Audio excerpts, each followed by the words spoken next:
Vamos pregar? Espírito Santo, obrigado por essa manhã. Obrigado pela tua palavra. Obrigado porque nós estamos aqui debaixo da tua mensagem, da tua palavra, da tua vontade, para fazer o que o Senhor deseja e não o que nós queremos. Senhor Deus, sabe que nós servimos o Senhor e nós queremos aprender com o Senhor. Nós não queremos aprender com a terra a cuidar das coisas do céu. Nós queremos aprender com o céu que está em nós, Senhor. Por isso nos ensina, Senhor, a frutificar na terra. Nos ensina a dar o melhor para Ti, Senhor, a dar o melhor. E que Teu nome seja glorificado, em nome de Jesus. Amém. Aleluia. Eu quero deixar uma palavra. Ontem o pastor Jacques pregando, irmão, ele deixou assim a bola na marca do pênalti. Porque essa semana Deus tem ministrado comigo sobre sacerdotes da retaguarda. Sacerdotes da retaguarda. Esse é o tema da mensagem de hoje. Porque 2012, 2013, 2014, 2011 em diante, nós falamos muito sobre os pioneiros. Quem já ouviu a mensagem dos pioneiros? Nós falamos muito sobre sacerdotes que vão na frente, que abrem caminho, que rasgam os céus. Os pioneiros que sofrem mais que os outros. Só que tem um detalhe. Nós precisamos desesperadamente nessa geração de sacerdotes que guardem a retaguarda. Não só que vão na frente, mas que guardem as costas. Então quando nós falamos em 2011, 2012, 2013 e 2014, falamos muito sobre o pioneirismo. Mas dos meados de dezembro para cá, Deus começou a falar comigo sobre sacerdotes da retaguarda. Amigos mais chegados que irmão. Pessoas que vão guardar as nossas costas, que vão nos socorrer nos momentos difíceis, que vão nos proteger nos momentos difíceis, que vão chorar quando estamos chorando, que vão rir quando estamos rindo. Amigos mesmo. Sabe o que nós precisamos, pastores? Nós precisamos de amigos. Eu vou falar de novo. Nós precisamos de amigos. E as nossas amizades, elas não podem ser só relacionamentos de púlpito. Eu vou pregar na sua igreja para você pregar na minha. Então eu sou amigo seu de púlpito, porque daí eu vou na sua igreja, eu te dou uma grande oferta, você vai na minha igreja, você ganha também uma grande oferta. E assim nós vamos nos relacionando. Nós temos que aprender uma coisa: o púlpito da nossa igreja não é para os meus amigos, é para os amigos de Jesus. Aleluia. Por isso as amizades, elas não podem começar só de púlpito. Elas têm que ser uma amizade de mesa, de relacionamento, de cumplicidade, de confiança. Ontem quando o pastor Jackson pregava, hoje à noite o pastor Fernando vai estar ministrando, segunda-feira o Júnior vai estar ministrando, e tem apontado muito essa palavra sobre clareza, de abrir o coração e falar, eu estou assim, estou assado, estou assim mesmo, e pronto, e acabou. De parar de transferir a culpa para alguém. Eu estou passando isso, e às vezes a gente acha, por que eu tenho que passar isso? Eu tenho que passar isso, por que eu tenho que passar isso? Deus, faz parte do meu treinamento, faz parte do meu currículo. Aleluia. Faz parte do meu currículo, as medalhas que você carrega no seu corpo, as marcas do Evangelho. Paulo disse, eu trago no meu corpo as marcas de Cristo. Então, querido, se prepare, porque essa geração é uma geração marcada. Não é a geração só do diploma, é a geração da cicatriz. Diplomas sinalizam o que você aprendeu, cicatriz sinalizam o que você venceu. Todo homem de cicatriz é porque venceu alguma coisa. Quando você chegar na eternidade, você vai ver um cara sentado lá, com as mãos furadas e com os pés furados, e você vai saber que ele venceu. Porque a cicatriz vai dizer, ele venceu, aleluia, aleluia. Então, eu posso ter um diploma de eu ter aprendido alguma coisa, mas se aquilo não marcou a minha vida, irmãos, isso não vale muito. Eu tenho que ser um homem marcado. Marcado. Agora, o problema é que essas cicatrizes da vida, ou elas me tornam duros, ou me tornam maduros.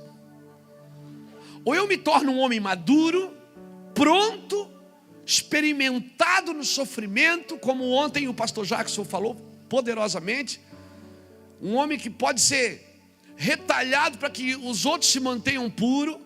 Um homem que aceita ser exposto para que os outros sejam guardados. Então essa é a geração. Irmão, quando entrar um ladrão na sua casa, você não empurra o seu filho da cama de 7, 10 anos e fala: vai lá meu filho, vê quem é. Não, é você que vai. Aleluia. Aleluia. É você quem vai. E se seu filho quebrar a vidraça de um vizinho, é você que paga a conta, não é ele. Então nós precisamos desses homens que guardem as retaguardas, que sejam realmente pais. Agora, para que tenham pais, também tem que ter filhos.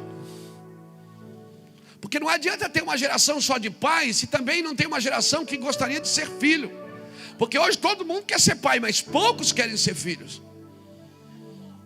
Poucos se submetem ao propósito de Deus. Então nós temos falado muito, 2011, 2012, sobre pioneirismo. Estevão, que sofreu para rasgar o céu. De José, que foi na frente para guardar seus irmãos com vida.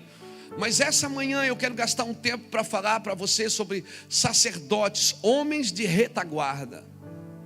Homens que você pode dormir. Foi isso que Davi fez quando ele cortou a capa de Saul. Ele mostrou lá e disse: ó Abner, você não guardou o rei.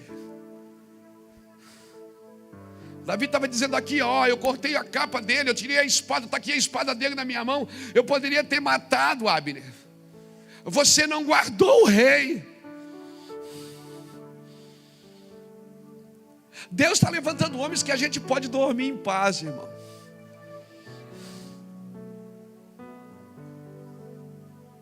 Homens que conhecem sua posição no corpo. Homens que vão guardar as nossas costas. Irmãos, para andar em alguns lugares, para os pais andar em alguns lugares, os filhos precisam guardar seus pais. Irmão, uma pessoa que chega aqui falando mal do seu pastor, daqui a pouco alguém vai estar falando mal dele também. Amém? Você não precisa andar com uma pessoa que você não quer. Só guarde ela. Esconda ela, amém? Eu vou falar de novo, amém? Não anda. Pastor, não dá, cara. Você pensa de um jeito, eu penso de outro. Estou indo embora para um lugar todinho meu. E eu vou ir. Mas pronto. Não tenta justificar o seu chamado batendo em alguém. Porque às vezes, irmãos, as pessoas vêm aqui no Mevan, elas acham que o Mevan é uma casa de rebeldia, que provoca rebeldia em toda a nação. Nós estamos alinhando, irmãos. Alinhando. Amém?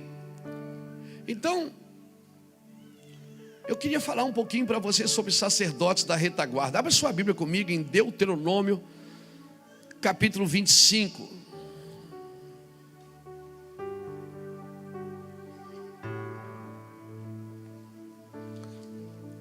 Tua face eu quero ver, pois quando estás nesse lugar, tua graça invade-me,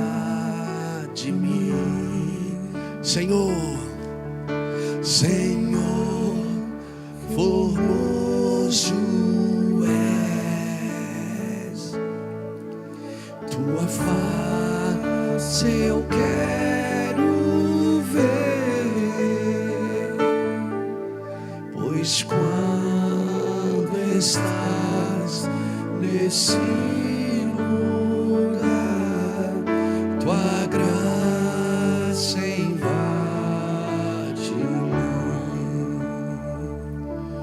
tua palavra ao mundo eu deixarei brilhar. Me ajude, ó Deus, viver só para ti. Minha coroa eu lanço aos teus pés para me me lembrar que a minha recompensa é tua glória viva em mim. Tua palavra ao mundo eu deixarei brilhar. Me ajude, ó Deus, viver só para ti. Minha coroa eu lanço aos teus pés para me lembrar que a minha recompensa é tua glória viva em mim. Deuteronômio 25 e o verso 13. Não terás dois pesos na tua bolsa, um grande e um pequeno. Não terás duas medidas em tua casa, uma grande e uma pequena. Terás somente pesos exatos. Diga comigo, pesos exatos e justos. Amém. E medidas exatas e justas, para que se prolonguem os teus dias na terra que o Senhor teu Deus te dá. Pois o Senhor teu Deus abomina todo aquele que pratica tal injustiça. Lembra-te do que te fez Amaleque no caminho, quando saíste do Egito.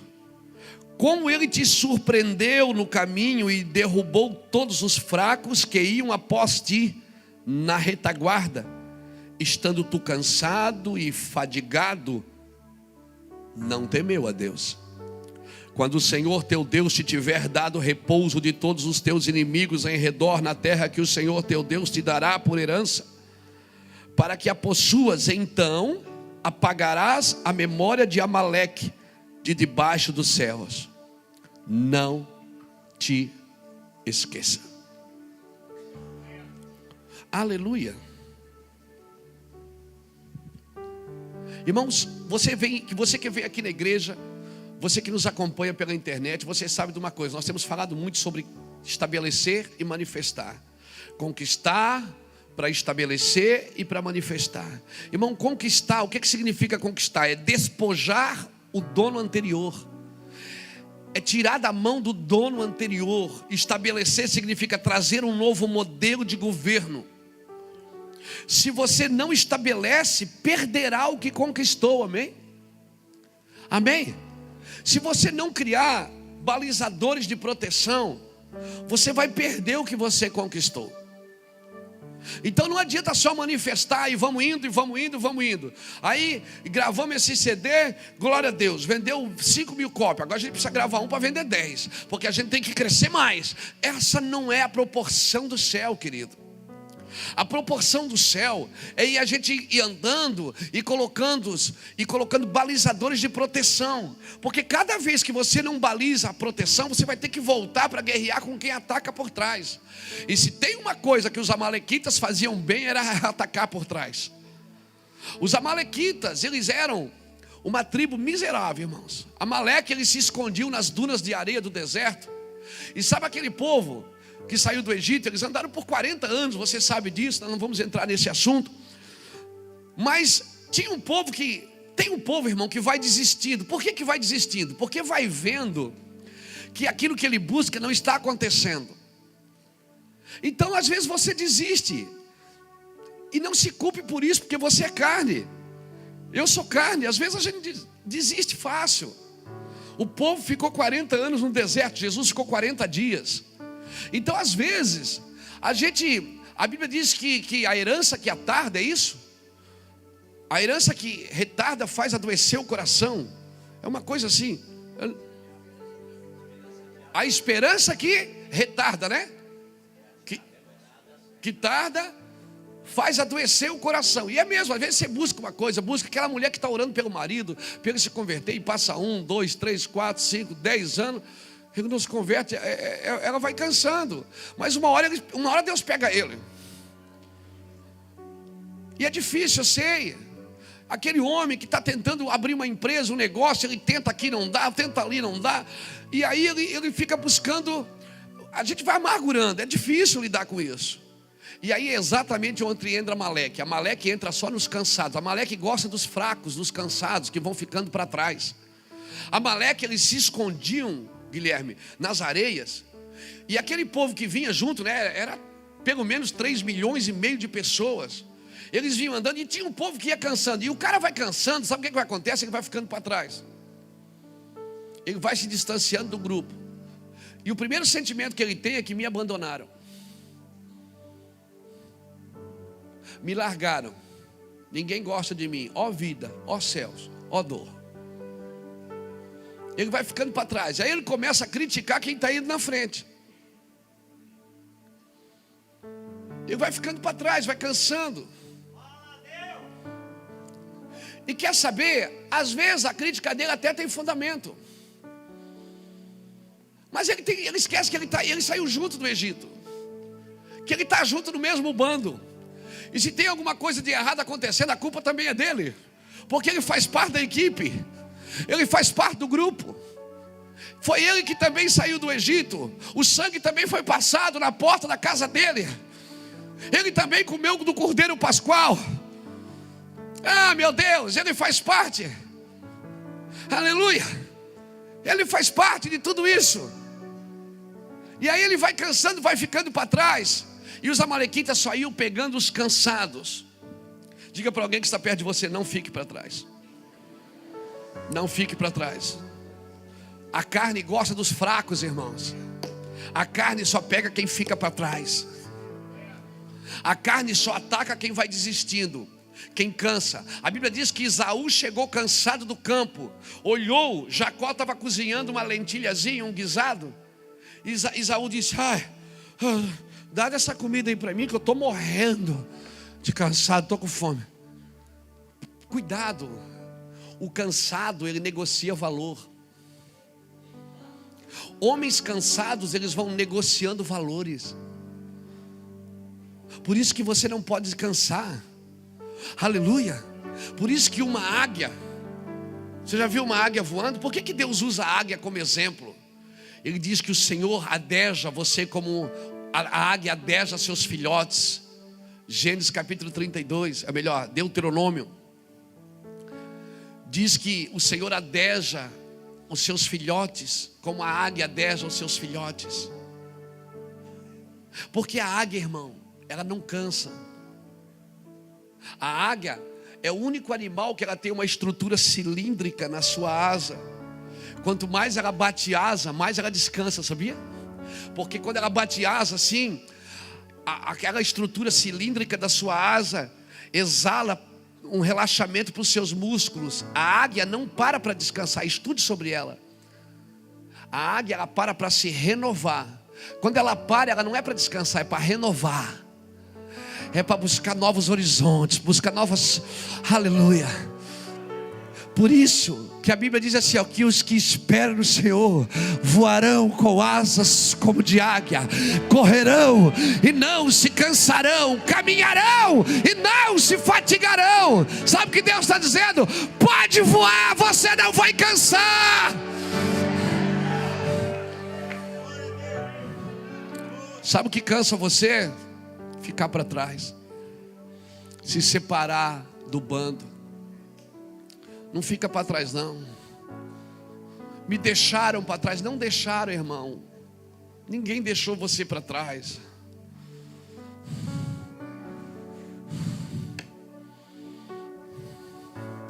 Diga para alguém que está perto de você: não fique para trás. Os cansados, irmãos, vão perdendo o temor. Cansado vai cedendo ao sistema. Porque daí ele está cansado de agir, então ele entra num sistema que já está agindo por ele. Peguei você. Te peguei, negão. Sabe, ele já cansou tanto de lutar que agora ele senta e entra, deixa que o sistema leve ele, deixa a vida levar. Vida leva eu. Porque ele está cansado da peleja. Pastor, e por que eu estou cansado? Porque você não para se renovar.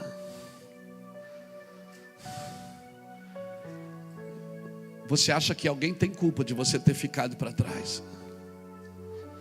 Não, irmãos, ninguém tem culpa. Cuidado, amalequitas vão ficando para trás. A amalequita fala da carne. A tribo de Amaleque representa o fruto da carne. A carne, ela destrói você. E não adianta você querer convertê-la, ela nunca vai se converter.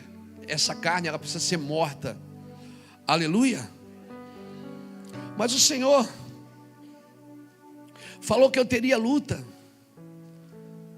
de geração em geração. Olha o que o Senhor diz aqui no verso 19: quando o Senhor teu Deus te tiver dado repouso de todos os teus inimigos em redor na terra, que o Senhor teu Deus te dará por herança para que possuas, então apagarás a memória de Amaleque debaixo do céu. Não te esqueças. O que é que o Senhor disse? Vai chegar um dia que você não vai ter mais carne, você vai ter um corpo glorificado, e aí você vai apagar da memória o que a carne sofria, porque a carne não vai sofrer. Aleluia, aleluia. Vai chegar um dia. Agora, enquanto esse dia não chegar, irmão, vai ter a força da carne, a força do pecado que um dia você serviu lá atrás.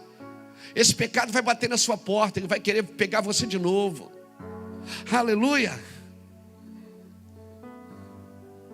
Por isso, não se afaste do bando, querido. Não se afaste daqueles que estão em vanguarda.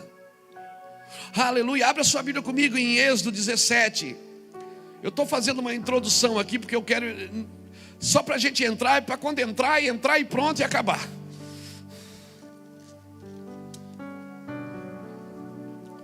Êxodo capítulo 17.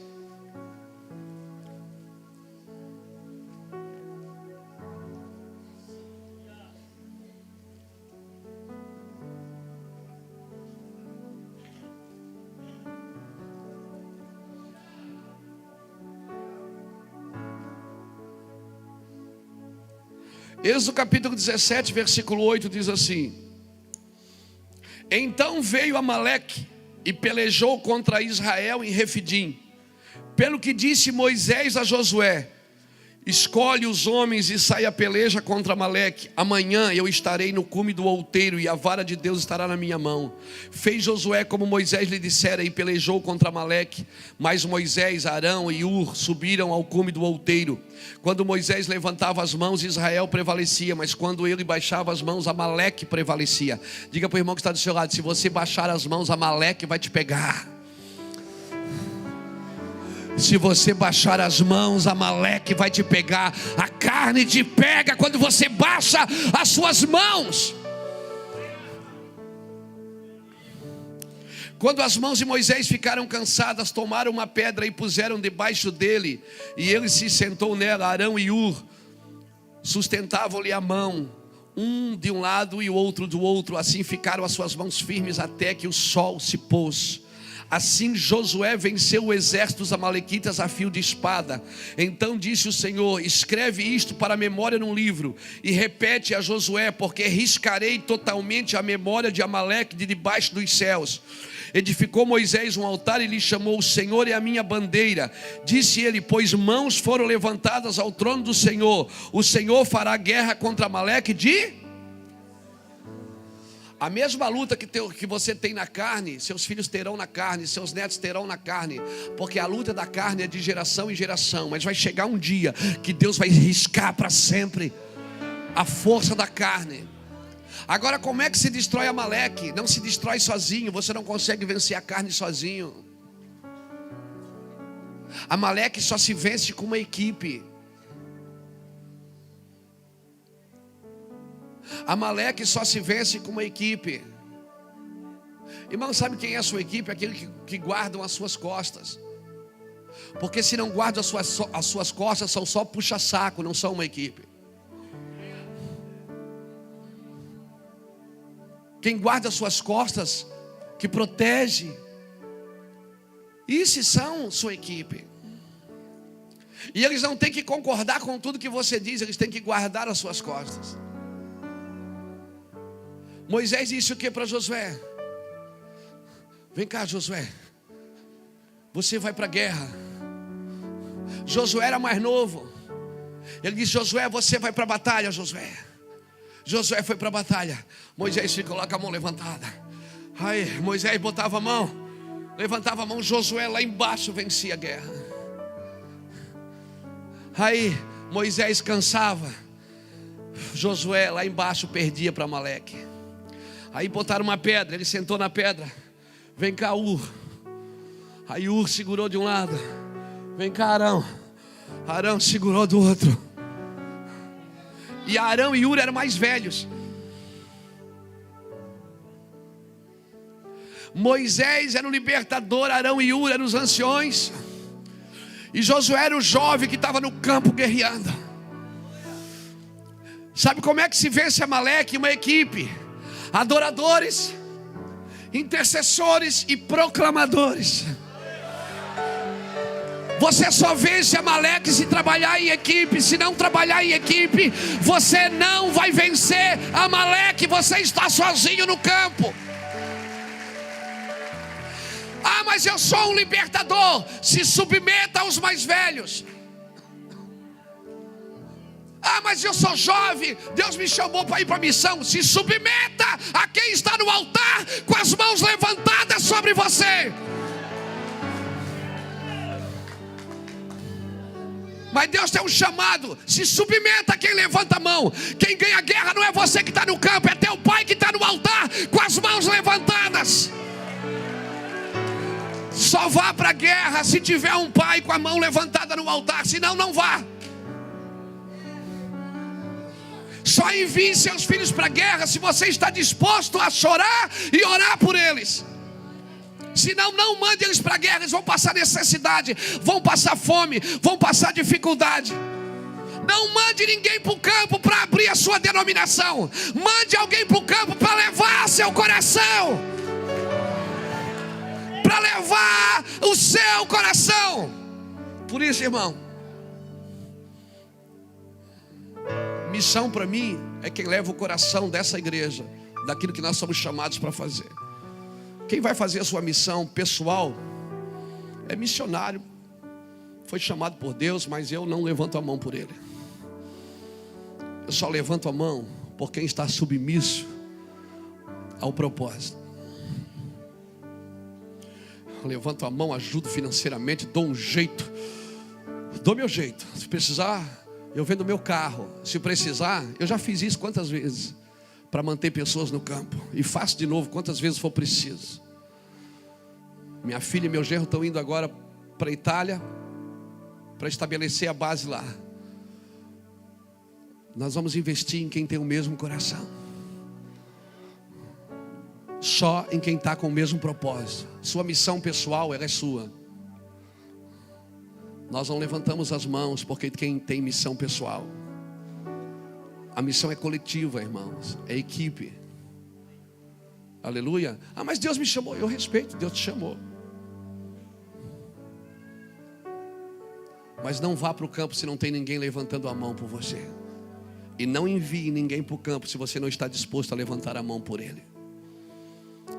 Diga comigo: intercessão, adoração e proclamação. Esses três é a equipe que vai destruir Amaleque. Um dia Deus vai apagar a memória de Amaleque, mas enquanto Deus não apaga, vai ter guerra de geração em geração.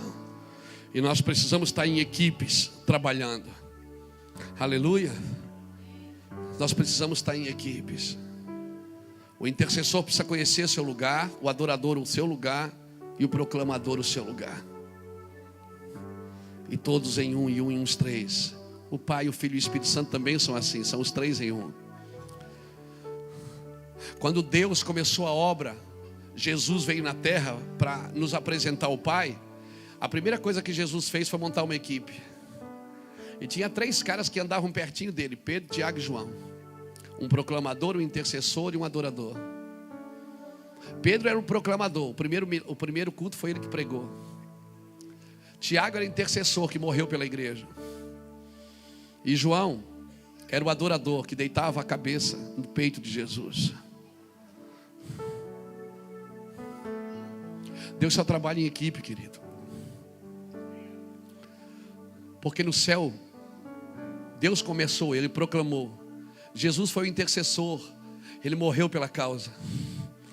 E o Espírito Santo é que nos ensina a adorar, é o adorador.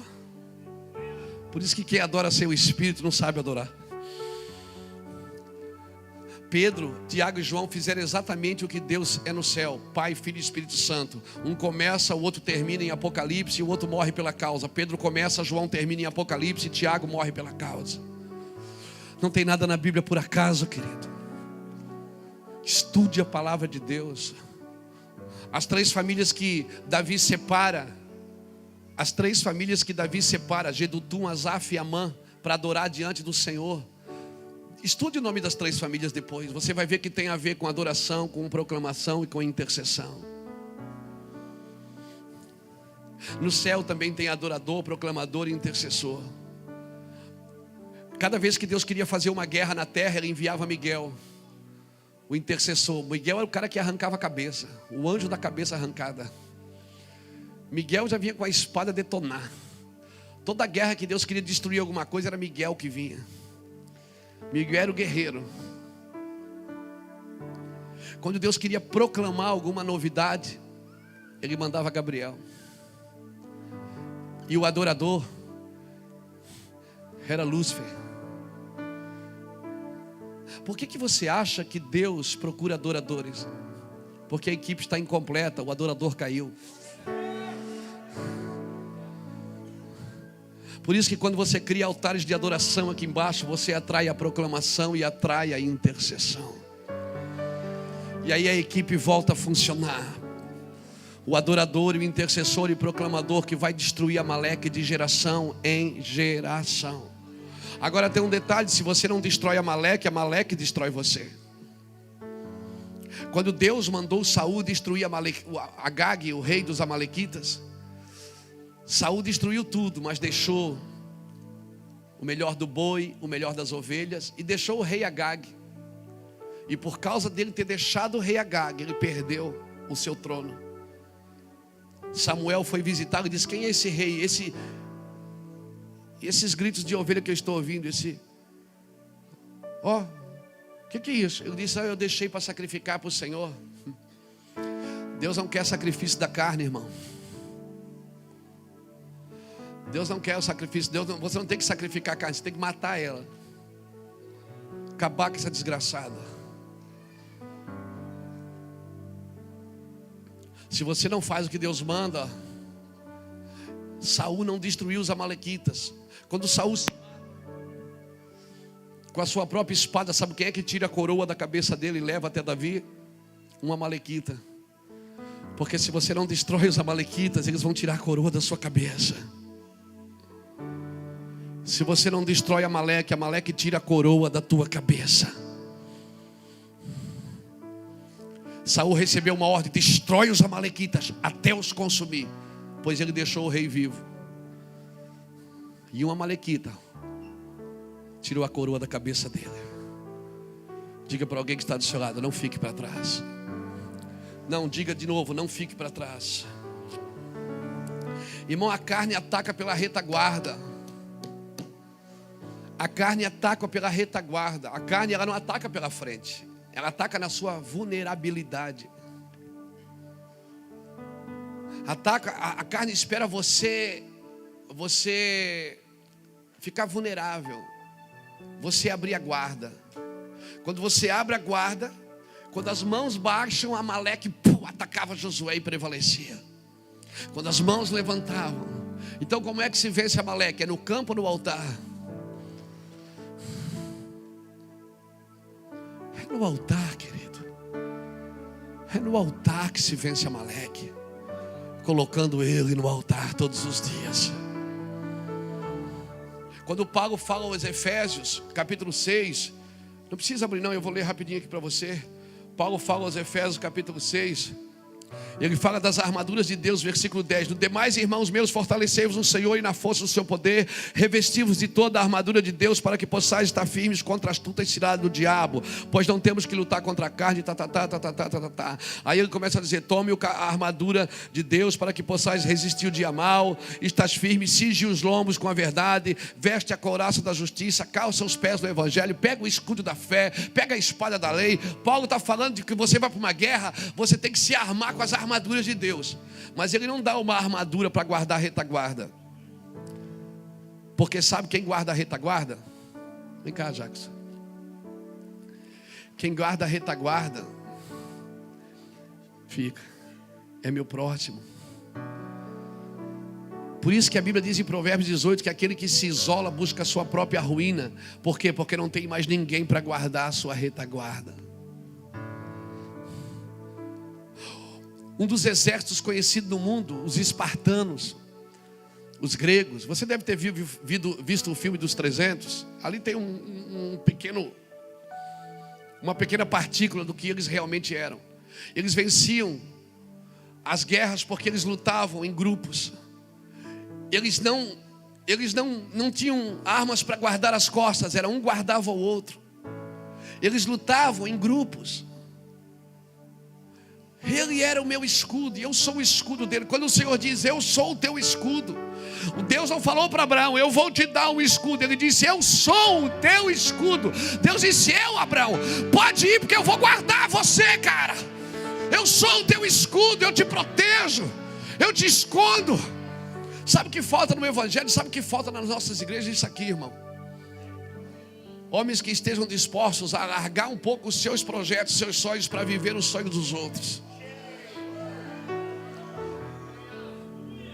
Homens que os seus sonhos só dão resultado primeiro se você usar eles para dar para alguém. E esse papo, irmão, de eu sirvo a Jesus, não sirvo o homem, cara, você vai quebrar desse jeito.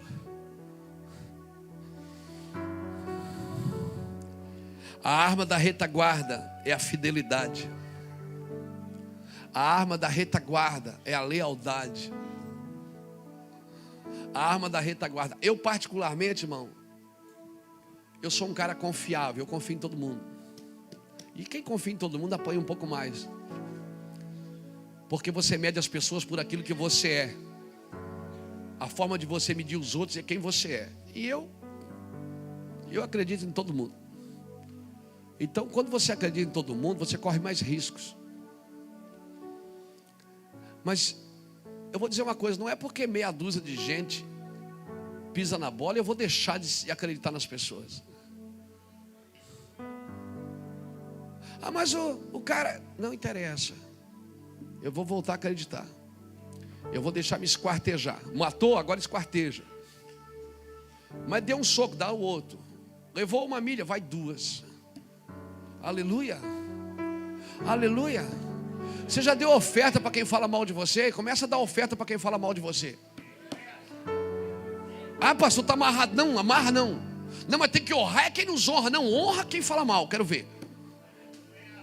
Pega uma oferta e diz assim: ó, Deus mandou te dar porque você falou mal de mim e eu quero te abençoar.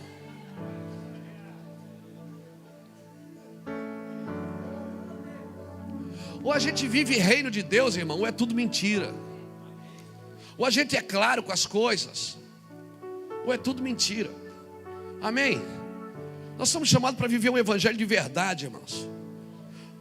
Por isso Deus abomina a contenda. 6 coisas Deus odeia, a Bíblia diz, e a 7ª Ele abomina. Provérbios 6,16. Olhos altivos, língua mentirosa, mãos que derramam sangue inocente, coração que maquina projetos iníquos, os pés que se apressam para correr para o mal. Isso tudo Ele odeia.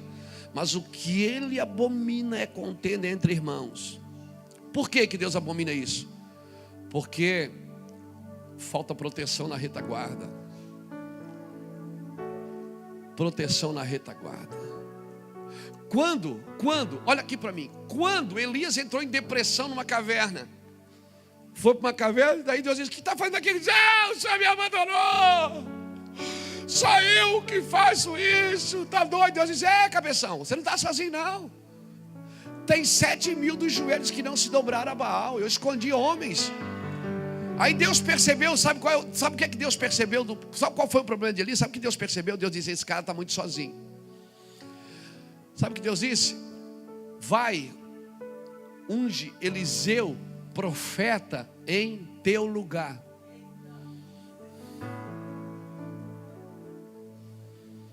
Deus diz: vou dar uma força para você. Vai passar seu ministério para alguém. Vai, unge Eliseu, profeta, em teu lugar. Irmão, a glória está na retaguarda. Por que Deus precisa levantar homens para guardar as costas? Porque a glória da minha vida, do meu ministério, está na retaguarda. Porque não está na frente, não está. Porque não, abra aí. Obrigado, Espírito Santo, te amo. Abra aí, Isaías 58.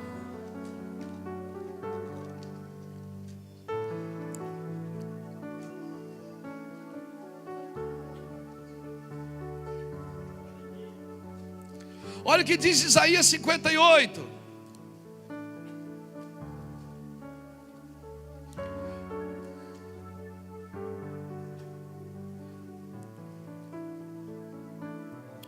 Versículo 6.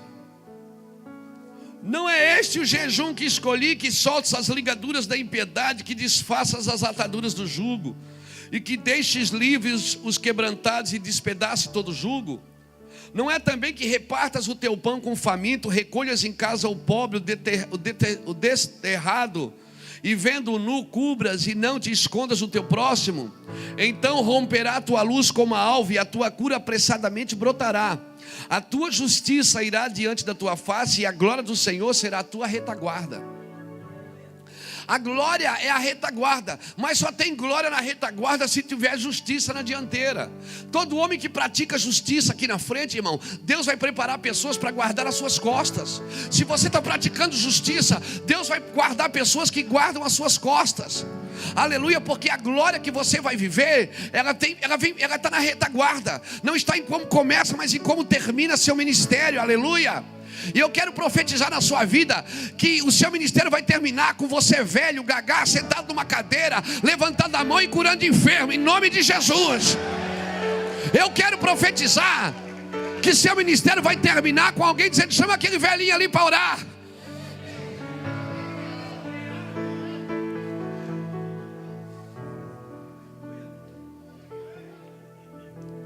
A glória vem na retaguarda. Precisa proteger a glória da retaguarda. Quando Moisés descia do monte, sabe o que acontecia? Moisés descia do monte, está lá em 2 Coríntios capítulo 3, versículo 6 ao 18. Depois você vê. Moisés descia do monte, e aí o rosto dele brilhava. Mas quando a glória desvanecia, que a glória ia embora, para os outros não perceberem que a glória ia embora, porque quando a glória estava com ele, todo mundo dizia: xarabacanta, olha que mistério. Mas quando a glória ia embora, as pessoas diziam: a glória está indo embora. Para as pessoas não perceberem que a glória ia embora, Moisés botava um véu. Está na Bíblia, tá. E Paulo ainda diz: nós não somos como Moisés. Cara, o cara tem que ter autoridade para dizer isso. Para dizer: nós não somos como Moisés, que colocava o véu no rosto, para que os outros não percebessem que a glória desvanecia. Sabe o que é que Moisés está dizendo? Sabe o que é que Paulo está dizendo? Paulo está dizendo o seguinte: se a glória foi embora, não tente dizer que ela está com você ainda. Se ela foi embora, deixa ela ir. Aleluia. Se você continua praticando justiça, ela volta. Aleluia. A glória volta. Você não tem que produzir nada para as pessoas achar que você é um homem espiritual. Você não tem que produzir nada para as pessoas ficarem com você na igreja. As pessoas têm que verem a sua humanidade. Aleluia. Tem gente que pensa que pastor não solta pum. Verdade, tem gente que pensa que pastor não arrota, que pastor não tem problema em casa, que ele é perfeito. Não, essa é a imagem que você quer que as pessoas tenham de você. Não deixe as pessoas pensar de você mais do que aquilo que você realmente é. Sê tu, homem.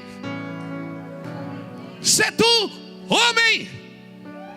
Deus não pediu para você ser um Deus, Ele pediu para você ser um homem. Sê tu homem. Não é pecado ser homem, pecado é tentar ser Deus diante dos homens. Pecado é achar e deixar que as pessoas pensem que eu sou um Deus. Não põe o véu, arranca esse véu daí.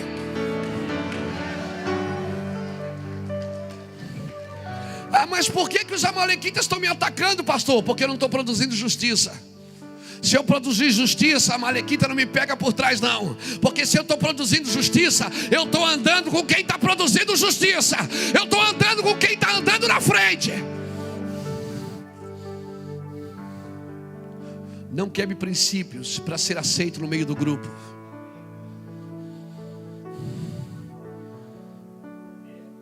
Não quebre princípios para ser aceito. Aleluia. Não, mas eles só me aceitam se eu fizer isso. Deus não te ungiu para suprir a expectativa das pessoas. Deus te ungiu para suprir a expectativa dele. As pessoas hoje gritam hosanas, amanhã elas vão dizer crucifica esse cara. Porque as pessoas, tem pessoas, irmão, que elas ficam esperando o que é que a multidão fala. O que a multidão fala é mesmo. É não, não é não.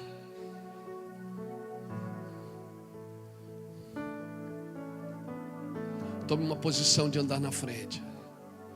Tome uma posição. Não desista. Aleluia. Não desista. Não coloque o véu. Se tem glória permanente, só tem glória permanente se tiver justiça permanente. Se tem justiça permanente, tem glória permanente. Mas pastor, hoje eu não estou bom, então eu vou ter que pregar com véu para que as pessoas vejam que eu tenho a glória. Não. Deixa as pessoas verem que o seu dente dói, que a sua cabeça dói, que você também toma ibuprofeno quando está com dor de cabeça, que tomou Doril, a dor sumiu. Deixa as pessoas ver que você também comeu demais ontem, tomou um sorrisol, um sal de fruta, e está pregando, e está dizendo assim, é tanta glória que eu não consigo ficar de pé. Não, na realidade você está cansado. A batata da perna está inchada e você não consegue ficar em pé, porque você não faz exercício. Deixa as pessoas saberem disso. Não tampe o sol com a peneira, não ponha o véu. Você leu isso na Bíblia aí? Leu 2 Coríntios? Lê aí, não, lê para você gravar, lê 2 Coríntios capítulo 3. Lê porque nós já vamos entrar na mensagem já. Não entrei ainda não. Isso é só para você não ir embora, para te segurar aqui, é uma glória. A glória permanente mesmo não veio ainda, segura aí.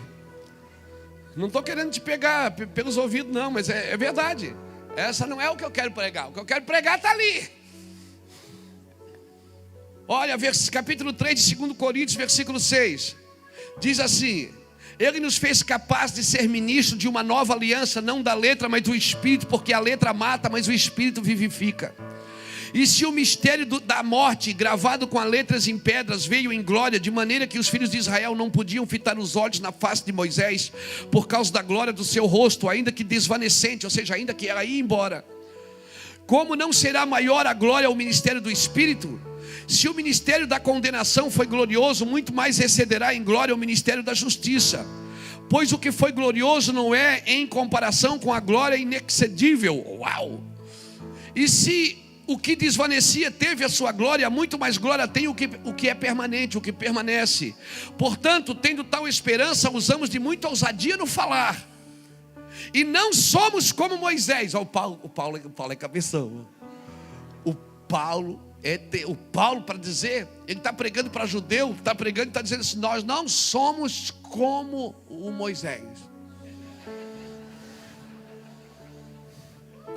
Eu sou contra esse fundamento. Paulo era um traíra, irmão.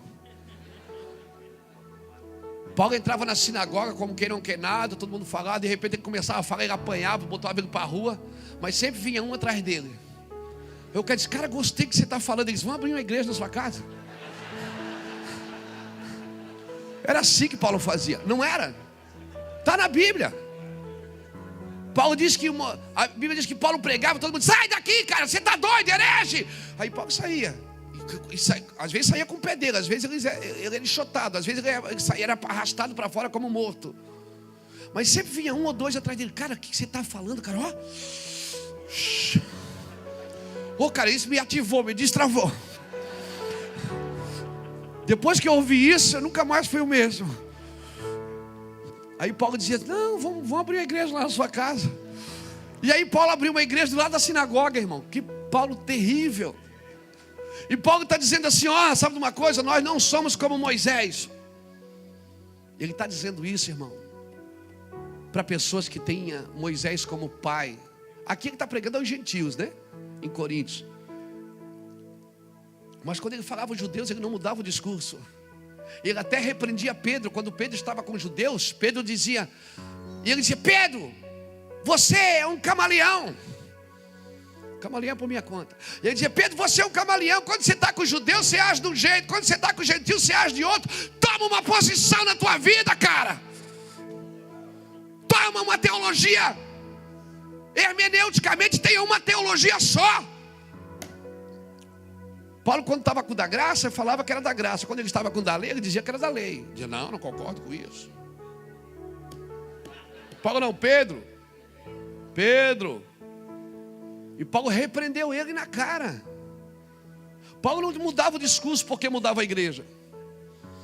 Na igreja da campanha, ele fazia campanha. Na igreja do véu, ele botava um véu. Tá batendo, cara. Na igreja do terno, ele botava o terno.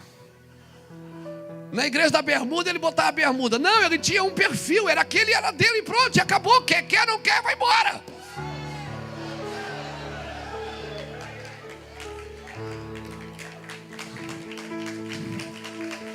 Aquele era o perfil.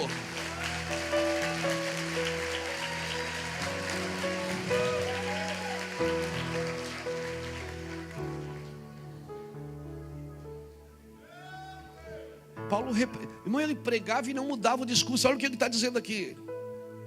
Quando você olha para Paulo, você acha, cara, esse cara não guarda as costas de ninguém. Não, irmão. O cara que pratica a justiça, Deus sempre vai preparar alguém para guardá-lo. Você pode ter certeza.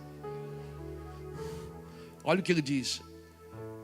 E nós não somos como Moisés, versículo 13 de 2 Coríntios capítulo 3, que punha um véu sobre a sua face para que os filhos de Israel não fitassem o fim daquilo que desvanecia. Mas os seus sentidos foram embotados, pois até hoje a leitura da antiga aliança permanece o mesmo véu. Sabe o que Paulo está dizendo? Quem vive na regra, põe o véu todo dia, cobra dos outros uma coisa que não faz. Paulo está dizendo, ainda tem véu ainda. Você tem que tirar o véu. Não foi removido porque somente em Cristo ele é abolido. E até hoje, quando é lido Moisés, o véu está posto sobre o coração deles. Mas quando um deles se converte ao Senhor, então o véu lhe é retirado. Ora, o Senhor é Espírito, e aonde está o Espírito do Senhor, ali há liberdade. Mas todos nós com o rosto descoberto, refletindo a glória do Senhor, somos transformados de glória em glória na mesma imagem, como pelo Espírito do Senhor. Aleluia, aleluia. Nós precisamos de sacerdotes da retaguarda, irmão. Alguém que diga para a gente assim, tira esse véu do rosto. Você está querendo mostrar o quê? Não, mas eu tenho um ministério. Tira. Irmão, tem pessoas que se tirar o copo de água do púlpito, acabou. Não tem mais unção, porque a unção está no copo de água. Tem pessoas que se tirar a câmera da televisão da frente, acabou seu ministério, porque é um produto da mídia. Tem pessoas que se tirar o microfone, tem músicos que se tirar o instrumento da mão, não tem mais nada para oferecer. Porque seu ministério é um produto.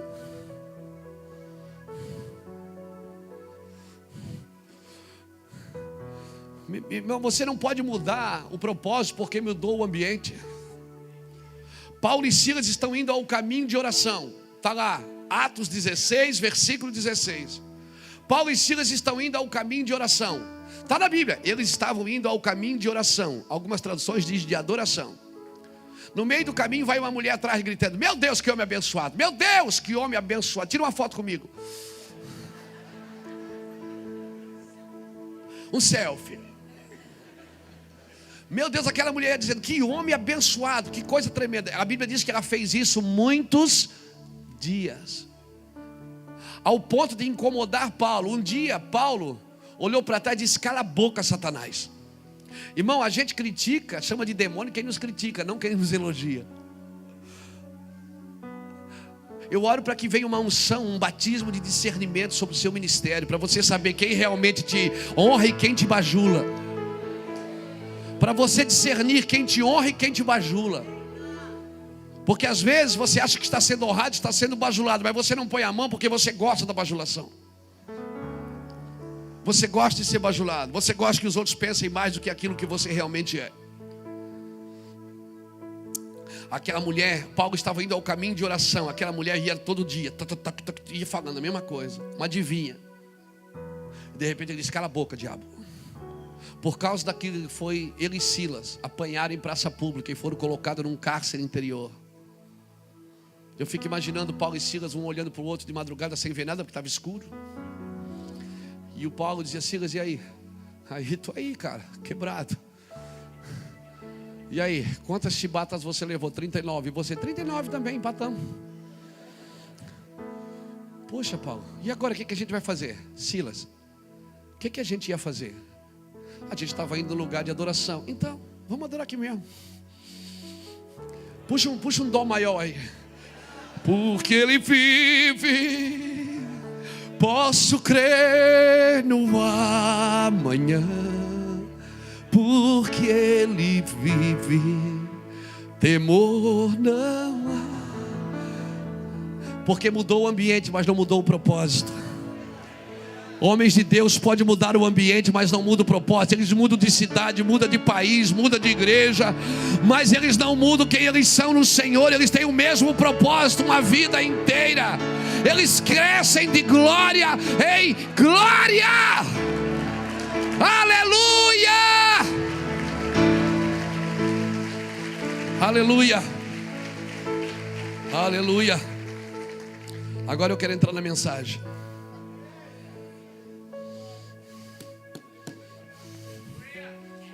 Não, eu quero entrar na outra parte. Parte 2. Tópico 4. Pensa que eu não sei falar tópico também? Abra comigo 1 Reis, capítulo 19.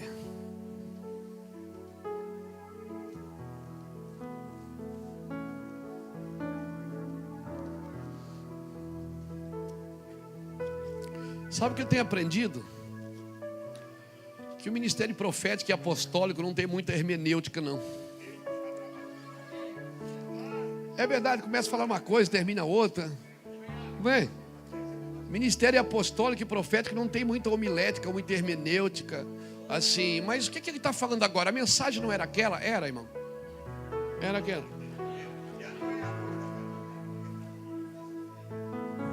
Talvez fosse, talvez seja. Talvez, não sei. 1 Reis capítulo 19. Diga para alguém que está perto de você: não caia no ministério por falta de opções.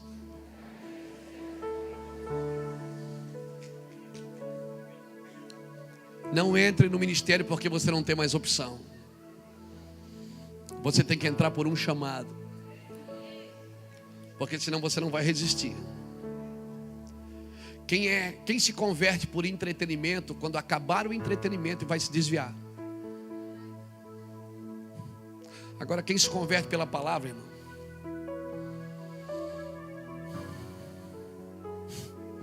passa o céu, passa a terra.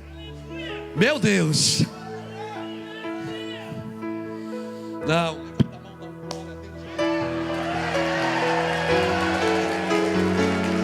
Se você foi pego pela palavra, a palavra um dia te pegou.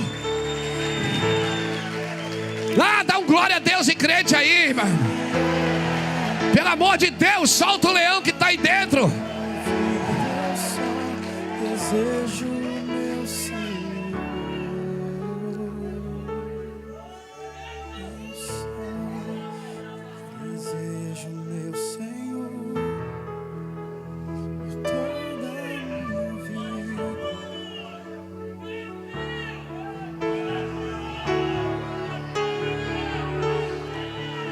eu só desejo meu Senhor por toda a minha vida. Eu só desejo meu Senhor por toda a minha vida. Eu só desejo meu Senhor. Eu só desejo meu Senhor por toda a minha vida. Eu só desejo meu Senhor.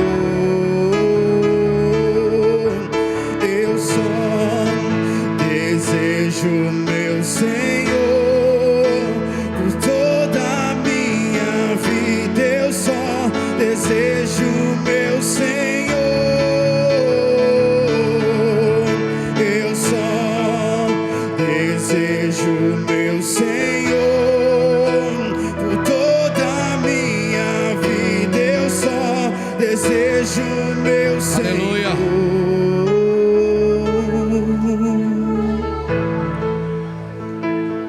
Senta aí que o voo foi cancelado. Senta aí.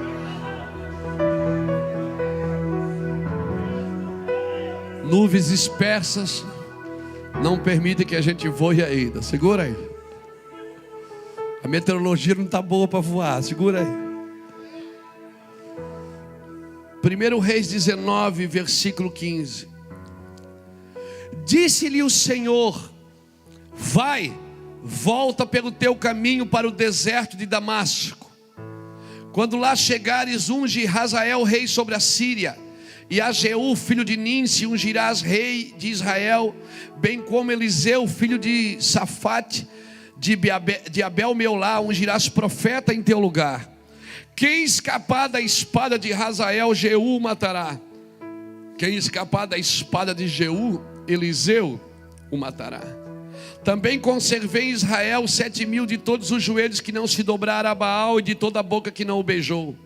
Assim partiu Elias dali e achou Eliseu filho de Safate, que andava lavrando com 12 juntas de boi diante dele, e ele estava com a 12ª. Eliseu passou por ele e lançou a sua capa sobre ele. Então deixou Eliseu os bois, correu após Elias e disse: deixa-me beijar meu pai e a minha mãe, e então te seguirei. Respondeu-lhe Elias: vai e volta, porque sabes agora o que fiz eu a ti.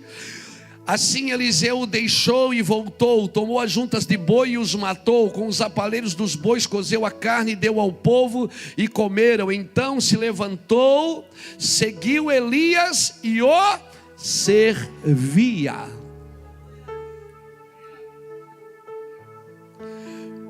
Quando Elias se movimentava pela palavra de Deus.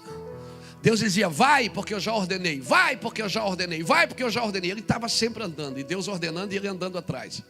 Mas um dia, Jezabel, você conhece a história, queria matar Elias. Ele vai e se esconde numa caverna.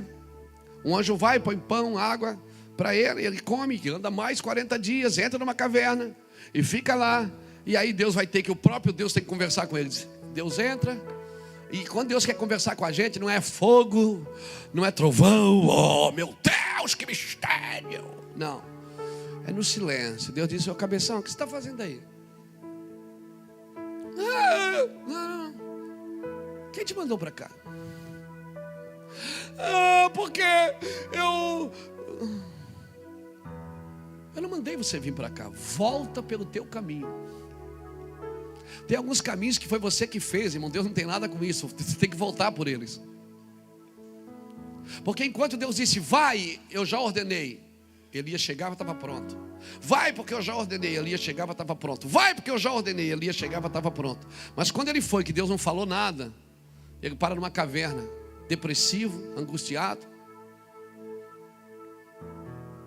E aí Deus vai atrás dele e disse: volta pelo teu caminho, você está muito só. Eu quero dizer para você que você não está só. Tem gente que acredita nisso, que você acredita também. Tem gente que se doou, está esperando uma revolução nesse país. Tem gente que quer mais do que uma igreja, mais do que um ministério. Tem gente que quer muito mais. Tem gente que acredita como você. Aleluia. Vai e volta pelo teu caminho. Volta. E unge Eliseu profeta em teu lugar. E Deus deu 3 ordens para ele só cumpriu uma. Hazael, rei da Síria, e Jeú, não foi nem ele que ungiu, porque ele estava tão terrível que Deus disse: se eu deixar ele aqui, ele vai morrer. E aí ele vai e Deus disse: vai, porque tem um profeta para ficar com você. Tem alguém que vai cuidar de você, vai estar junto com você. Vai na casa de Safate, em Abel Meolá. Eu quero dar algumas características desses escudeiros, dessas pessoas que Deus prepara para estar com a gente, irmão. Tem gente que Deus prepara para estar com a gente. Tem gente que anula a sua vida por causa da gente. E eu acredito que eles vão ter galardão maiores do que os nossos. Tem pessoas que Deus prepara para servir. Pessoas que abortam muitas vezes seus projetos pessoais por causa de um propósito. Irmãos, e aí começa o chamado de Eliseu. E a primeira característica do chamado de Eliseu é que ele tinha, escreve aí, um chamado definido por Deus. Ele vai ser profeta em seu lugar. Deus, ele chama e define o que ele quer. Não entre no ministério por falta de opção. Não deu nada certo da sua vida, vou abrir uma igreja. Não faça isso. Não faça isso por opção. Faça isso porque você tem um chamado. Porque Deus te chamou. Amém, irmão? Esses dias eu perguntei aqui: o que é mais espiritual? É ser pastor ou ser empresário? O que é mais espiritual? Talvez alguém diga assim: não, mais espiritual é ser pastor. Aí eu pergunto: quem deu a sua empresa para você? Quem deu a sua empresa? Foi Deus. Tudo que Deus dá é espiritual. Tem empresário que foi Deus que deu a empresa, e tem pastor que não foi Deus que deu a igreja.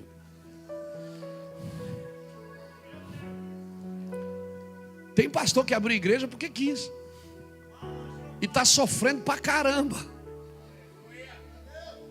Está perdendo o casamento, está perdendo os filhos. Por quê? Porque Deus não mandou ele abrir igreja, mas ele quer mostrar para alguém que ele pode. Quando foi Deus que abriu, você sabe. Por quê? Ah, irmão, está todo mundo no mesmo buraco. Até o cachorro na casa contribui. Tudo dá certo na casa. Tudo funciona.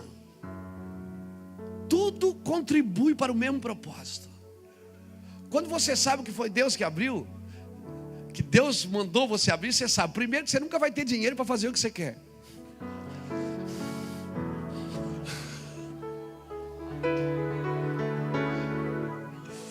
Segundo, pessoas que você ama vão começar a criticar você. Aí você sabe que é Deus mesmo. É Deus provando a equipe, para todo mundo ficar mais junto. Aleluia. Terceiro, não para nada na sua mão. Você tem um carro, daqui a pouco não tem mais. Você tem uma coisa, daqui a pouco não tem mais. É um entra e sai na sua vida terrível. Quando você tem um chamado para abrir um ministério, irmão, para estar na frente de um ministério, pastor, como é que eu sei que Deus me chamou? Ah, você vai saber, porque você vai suportar. Aquele que começa a grande obra na sua vida, ele há de completá-la. Tem empresário que foi Deus que deu a igreja. Tem pastor que não foi Deus, ou melhor, tem empresário que foi Deus que deu a empresa. Tem pastor que não foi Deus que deu a igreja. Então a primeira característica de um chamado é você saber que Deus chamou. O cara trabalha na empresa, às vezes, irmão, ele é empresário. Ele ganha 20, 30 mil reais por mês, está todo dia endividado. Aí Deus diz: para tudo, meu filho, eu te chamei para um grande ministério. Ele vai lá para o sertão do Nordeste, abre uma igreja, tem 20 pessoas. Ele ganha 500 pila por mês, ele vive uma vida de rei. E aí alguém que diz: cara, você ganhava 20 mil reais por mês, passava necessidade, agora está ganhando 500, está vivendo bem. Porque a prosperidade do reino é essa, irmão. Você tem que aprender a viver na prosperidade do reino. Tem gente que Deus mandou largar tudo, largar seus negócios e ir para a igreja. Tem gente que Deus está dizendo assim: larga essa igreja. Pelo amor do meu nome, larga essa igreja. Se você me ama, passa para alguém. Você está matando esse povo. É verdade. Pastor, mas eu sou um pastor fundador. Faz uma placa, põe na sua parede que você é o fundador, mas dá ela para alguém.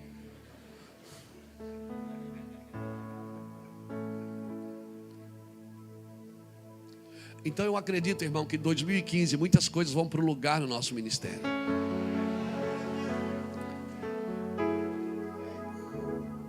Segue o homem com um cântaro de água.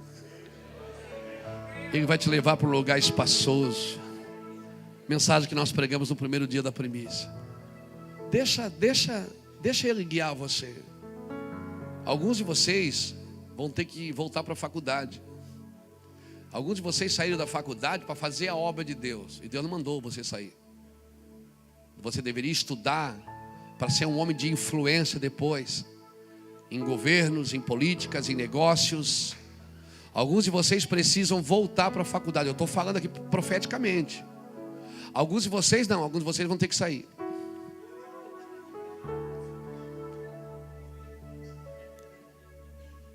Como saber, pastor? É fácil. Porque aquilo que você não quer é o que Deus quer.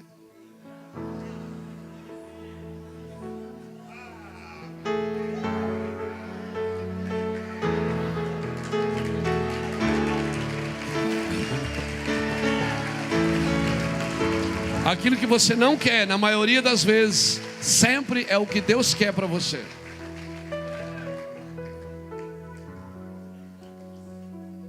É fácil andar com Deus. Andar com Deus é muito fácil. Por quê? Porque Ele sempre vai pedir uma coisa que você não quer.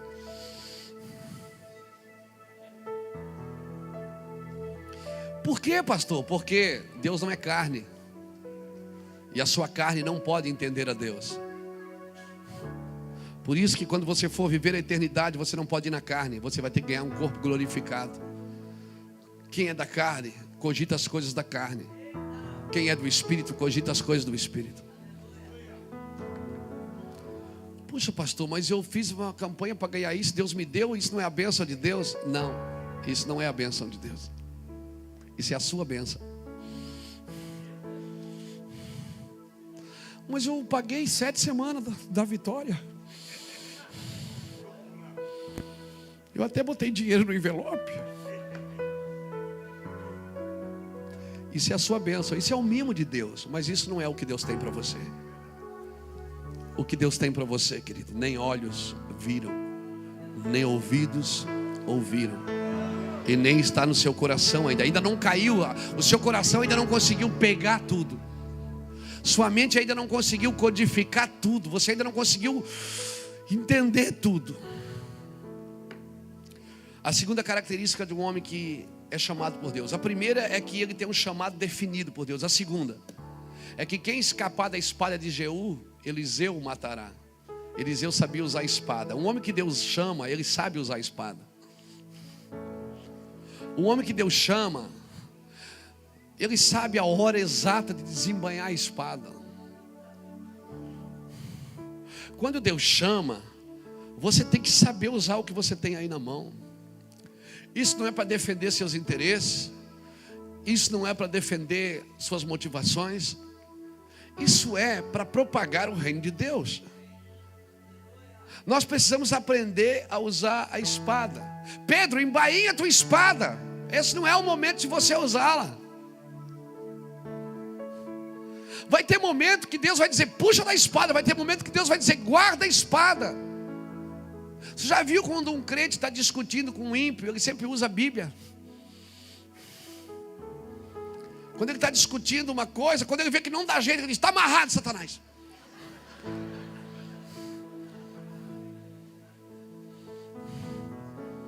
É o diabo que se levantou.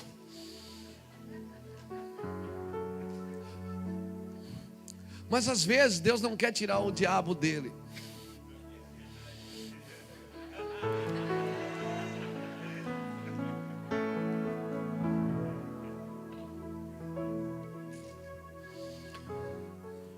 Um homem que Deus chama, ele sabe usar a espada. Terceira característica de um homem que Deus chama, um bom escudeiro. Sabe o que acontece, irmão? Quando Elias chega na casa de Eliseu, sabe o que acontece? Eliseu estava assistindo sessão da tarde, com uma bacia de pipoca na mão, com 1 litro de guaraná, dizendo: senta aí, Elias, a gente já conversa. Estou na campanha aqui da Vale a Pena Ver de Novo. Não, Deus não tem negócio com desocupado. Quando Deus chama, o camarada está trabalhando, irmão. Você não tem que desocupar para Deus te chamar. Você tem que ser chamado para depois se tornar desocupado de tudo que você está fazendo para vir fazer o que Deus te chamou. Quando Deus te chama, você está trabalhando. Você está envolvido com a terra. Deus não tem negócio com o desocupado, irmão. Eu fico na igreja, eu fico só medindo. Às vezes eu vejo papel no chão, a camarada passa por cima, não pega, porque não é o meu chamado. Meu chamado é tocar, é pregar. Arrume essa cadeira aí para mim. Não, eu fui chamado para tocar na igreja, não fui chamado para arrumar cadeira. Não, você não sabe o que é chamado, cara. Você não sabe o que é ralar, não. Sabe até onde você vai com Deus? Até aqui. Porque Deus não usa desocupado. Deus só usa quem está trabalhando. Tem gente que pensa que o trabalho é do diabo. O trabalho é maldição do Éden. Porque Deus disse: do suor do teu rosto comerás. Por isso que eu não suo, irmão. Eu vivo de oferta. Não, você tem que trabalhar, mano. Você tem que ralar. Você vive de oferta, você tem que ralar. Eu sou um cara que rala, irmão. Eu não sei o que é pedir para alguém: pega um copo d'água para mim, pega um café lá para mim. Eu não sei. Eu não uso as pessoas. Eu não uso. Se ninguém sente me dar um café, eu mesmo pego. Porque se você está em algum lugar, você não está ali para usar ninguém. Mas, irmãos, eu vou falar de novo. Deus não tem negócio com malandro.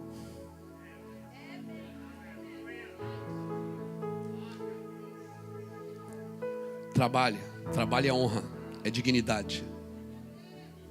O único lugar que o sucesso vem antes do trabalho é no dicionário, que o S vem antes do T. O trabalho, ele é a dignidade do homem. Meu pai trabalha e eu também trabalho. Trabalho do pai, olha aqui para mim.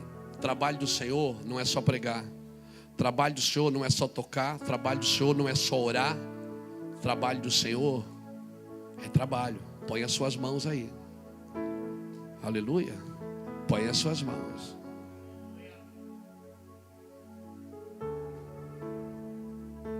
Eu fui pregar numa nação no Brasil, não, fora do Brasil. E aí, quando eu cheguei, arriei a minha bolsa, alguém pegou minha bolsa. Não, pastor, eu fui selecionado para carregar a sua bolsa. A minha bolsa? Mas eu não gosto de ninguém carregar minha bolsa, eu gosto de eu carregar minha bolsa. E não é nem porque tem dinheiro, é porque tem a minha Bíblia, toda anotada. E aí eu ia para o lugar, ele ia comigo, pegava a bolsa. Aí eu entrava e ele pegava, não, a minha bolsa. Aí eu ia sentar e botava uma cadeira. Eu não estava acostumado com isso, né, irmão? Aí eu fui no banheiro e ele veio até e disse: irmão, deixa que eu faço sozinho. Isso você deixa que eu faça. Não, sim senhor, sim senhor. Ele falava espanhol, cara. Ele falava espanhol. E ele foi no banheiro, ficou na porta do banheiro, irmão. Aí eu fui no, aí tá, né? Fui no banheiro. E aí, depois eu estou lá lavando a mão e tal. Quando eu lavei a mão, ele puxa do papel. Eu entendo o coração daquele menino. Ele está servindo, ele foi ensinado a servir. Não é feio servir, irmão. Não é pecado. Não é pecado trabalhar. Não é pecado você chegar na igreja e ver que tem uma cadeira torta, você ir lá endireitar. Não é pecado você ir no banheiro e ver que acabou o papel higiênico, em vez de sair, esse banheiro nunca tem papel higiênico, vai lá, chama o coordenador e diz assim, irmão, acabou o papel higiênico. E também essas coisas você deveria fazer em casa, né, irmão? Amém, amém. Então assim, um homem que Deus chama, ele vai estar trabalhando. Ele vai estar envolvido com a terra. A quarta característica de um homem que Deus chama. Quando Elias jogou a capa, na hora Eliseu deixou os bois. Se você não deixar os bois, cara, os bois falam da força do homem. Lembra quando Davi trouxe a arca para Jerusalém? Em 2 Samuel capítulo 6, versículo de 3 a 15, eu não vou ler para a gente ganhar tempo, depois você lê em casa. 2 Samuel capítulo 6, versículo de 3 a 15.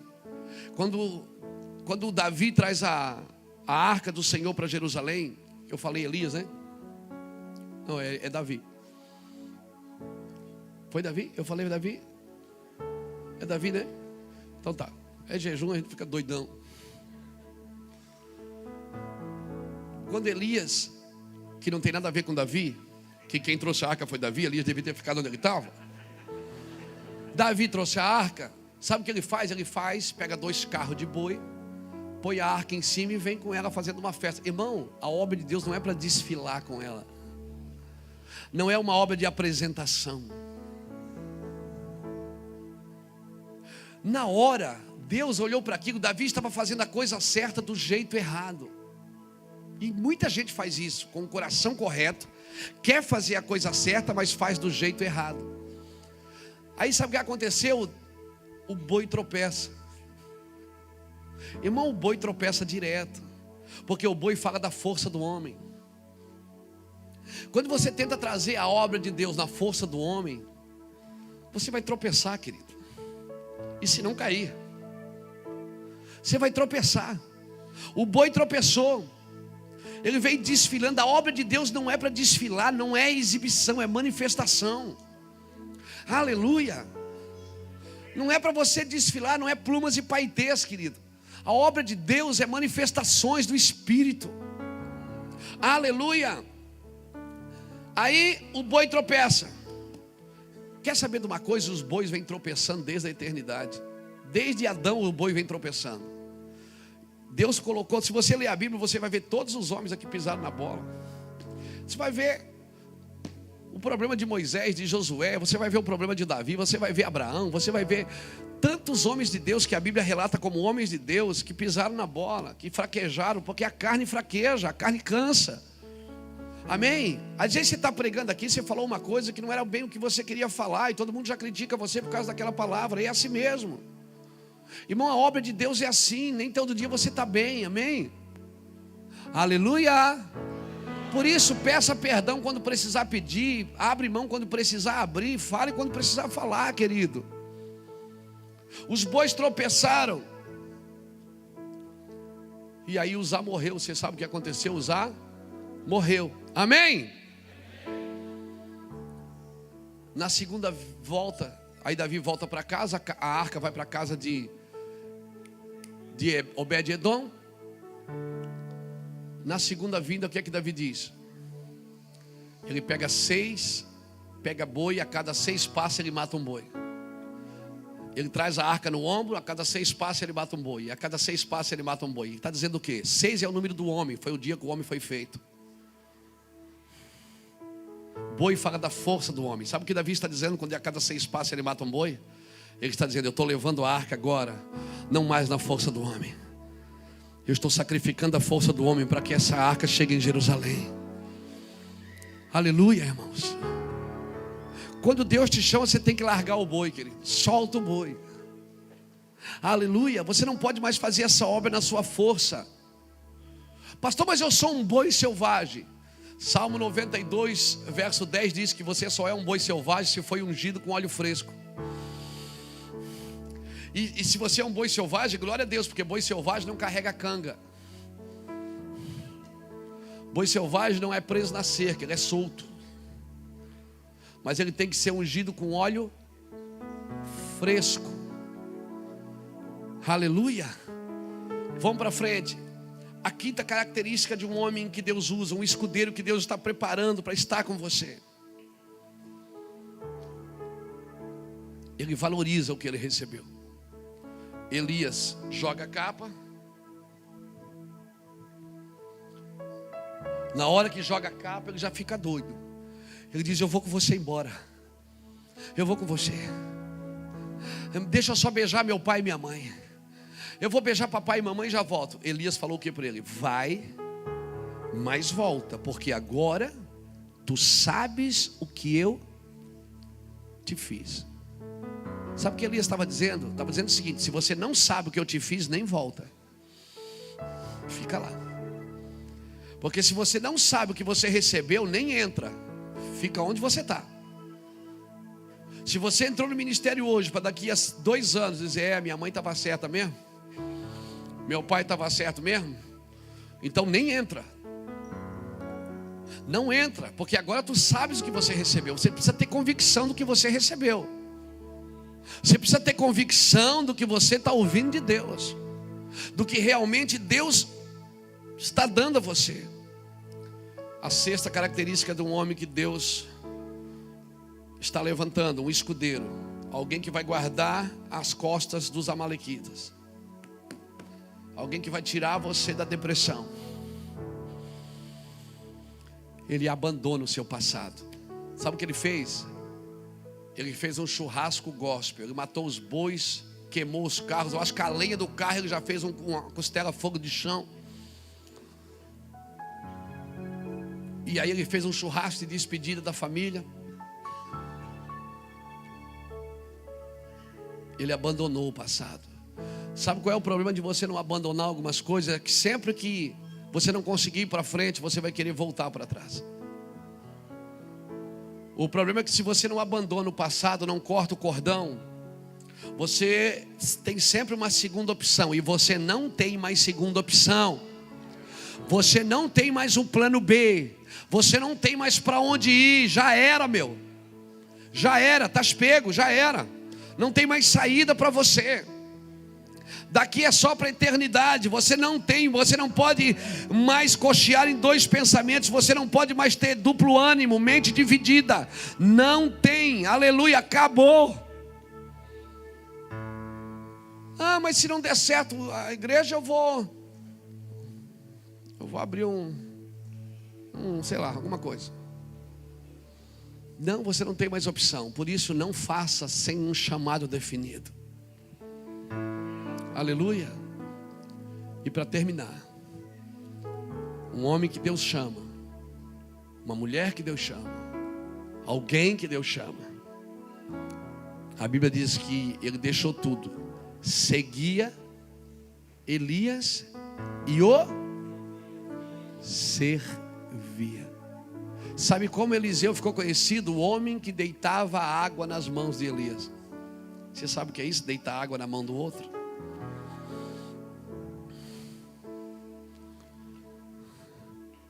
Eliseu ficou conhecido como o homem que servia. É 2 coisas aqui: seguir e servir. Porque você pode seguir sem servir. Deus não te chamou para seguir, Ele te chamou para seguir e servir.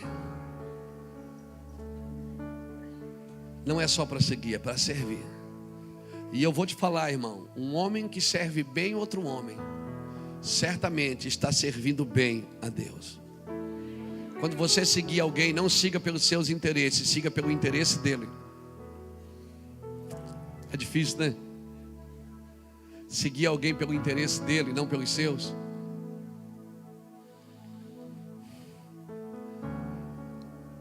Eu estou a fim de ser retalhado por causa de alguém.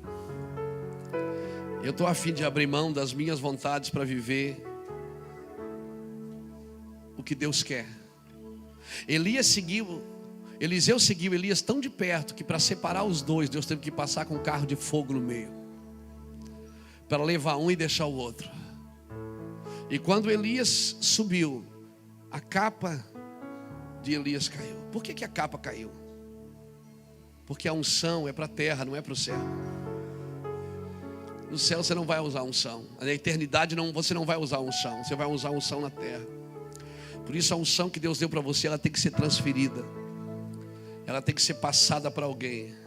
A música que você canta, alguém tem que cantar também. A mensagem que você crê, alguém tem que crer com você. A capa que te cobre tem que cobrir alguém também. Não pode parar em você o que Deus começou. Por isso, irmãos, não fique para trás.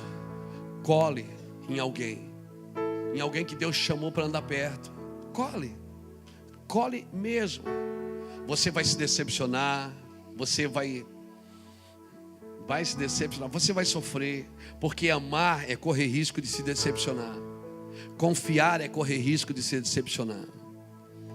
Mas você não pode se casar e depois deixar o seu casamento. Um dos pecados que essa semana o Júnior estava falando ainda é porque se casam e se dão em casamento. Não está falando só da aliança de casamento, não. Está falando da aliança que você faz. Faz uma aliança hoje, quebra amanhã. Faz hoje, quebra amanhã. Faz hoje, quebra amanhã. Vai quebrando a aliança uma atrás da outra, até aparecer uma maior. Quando vai aparecer uma maior, eu faço com ele. Aí ele aparece outro, eu faço com outro. Aparece outro, eu faço com outro. Vai se dando em casamento, vai quebrando as alianças. Não, irmão.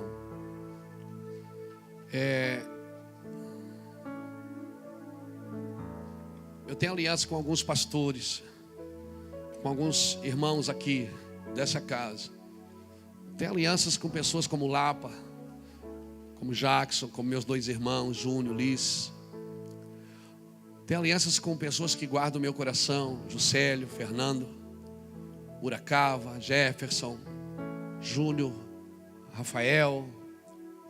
Tenho alianças com pessoas que me guardam, que me escondem. Pessoas que me expõem, eu não posso ter aliança. Eu posso amá-las, mas não ter aliança. Aliança mesmo eu tenho, irmãos, com quem suporta os meus defeitos. Não é com quem exalta as minhas qualidades. A aliança eu tenho com quem suporta as minhas mazelas. Com quem realmente chora com os meus defeitos. Que chora em casa por mim e diz: Senhor, perdoa o pastor Luiz, hoje ele não estava bem.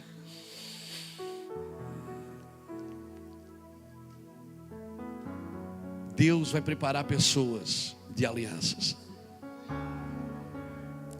Pessoas que vão guardar para que os amalequitas não nos atacam. Porque eu vou dizer uma coisa para você: você vai cansar. Todos nós cansamos. Todos nós cansamos. Cansamos.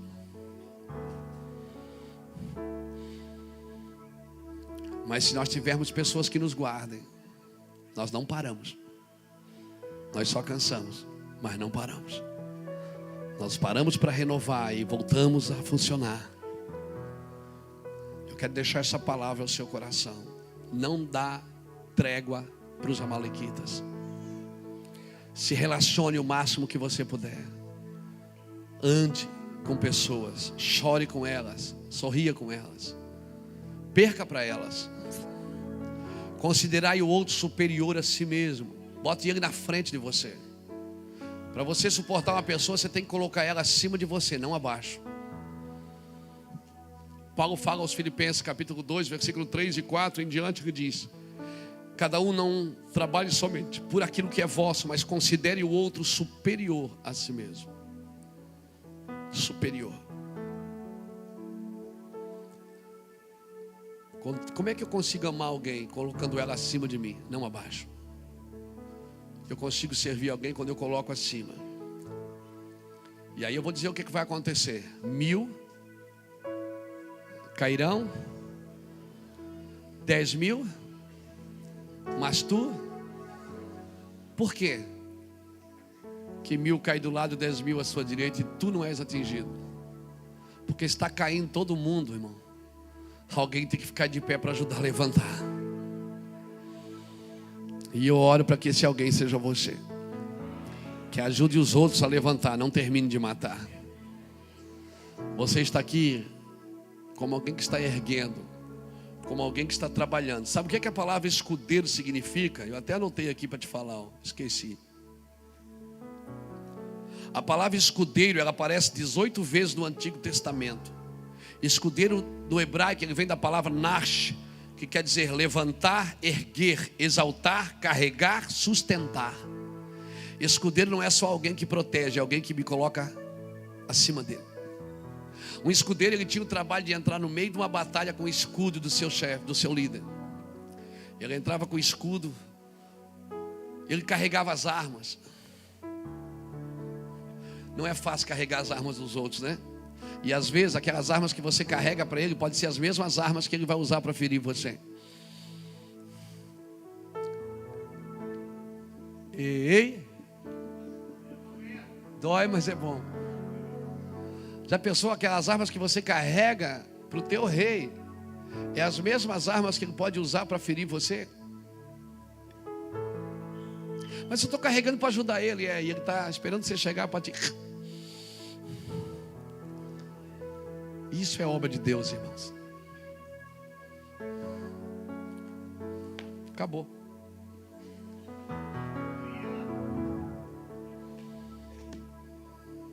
Eu quero orar com você.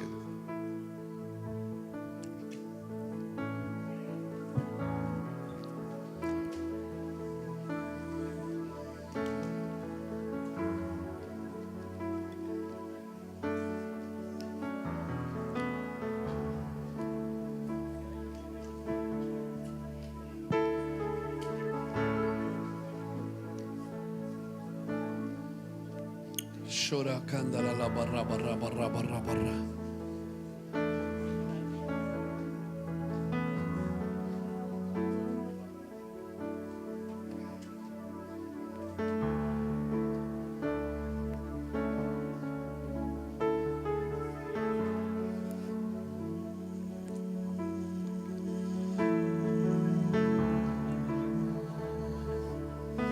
Faça alianças com quem guarda as suas costas, com quem protege você, com quem suporta as tuas mazelas.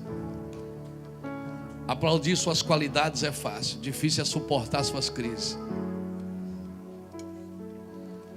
Mas os verdadeiros escudeiros são aqueles que suportam o dia mau. Aleluia. E claro, aqui nessa casa tem muita gente, muitos pastores, que eu nem citei o nome, não dá para citar o nome de todos, são muitos. Muitos líderes, muitos diáconos, muitos obreiros, muitas pessoas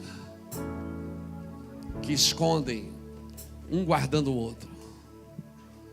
Deus vai levantar essas pessoas para estar com você. Mas primeiro você tem que se tornar uma pessoa dessa. Se você protege, você será protegido. Se você expõe, você será exposto. À medida com que medires, tu serás medido. Aleluia. Então só vai ser um bom pai de destino se você for um bom filho de propósito. Você só vai ser um bom pai se você for um bom filho. Aleluia. Eu quero orar com você. Eu não sei nem o que a gente canta depois de uma mensagem dessa. Eu não sei nem se a gente canta. Mas a ideia hoje é que você se torne um escudeiro. Não procure um escudeiro, se torne um. Se torne um para alguém. E alguém vai se tornar um para você. Não procure um escudeiro. Não procure. Se torne um você, para alguém. Guarde as costas de alguém, certamente alguém estará guardando a sua. Seja um Esparta gospel nos próximos dias. Guarde a vida dos seus líderes, guarde a vida do seu ministério, guarde a vida das pessoas que rodeiam você. Esconda. Se tem que tratar, trate com elas. Se alguém tem que expor o seu pecado, é você, não é ninguém. Por isso, irmão, um dia Jesus chamou os discípulos para ceiar. Os discípulos disseram: Senhor, vamos fazer uma festa? Vamos. A festa da Páscoa vai ser tremendo. Onde é que a gente faz? Aí o Senhor disse: vai por aqui, por ali, segue o homem com cântaro. E estava todo mundo na festa. Estava tudo tão divertido. Até Judas botou comendo no mesmo prato. Todo mundo ali. Puxa vida, que mistério. Que nosso ministério está crescendo. A obra está crescendo. Ó, estamos invadindo as nações. Aí Jesus resolve acabar com a festa. Jesus disse: alguém dessa mesa vai me trair. Jesus joga um balde de água fria no meio da festa. Aquele ambiente de festa virou um ambiente de desconfiança. Eu não, és tu. É tu, penso que eu não sei. Quem é que vai me trair? Jesus falou. Paulo entendeu o que Jesus disse. Por isso que ele disse: quando você estiver na mesa para comer a ceia, examine-se a si mesmo, para você não estragar a festa.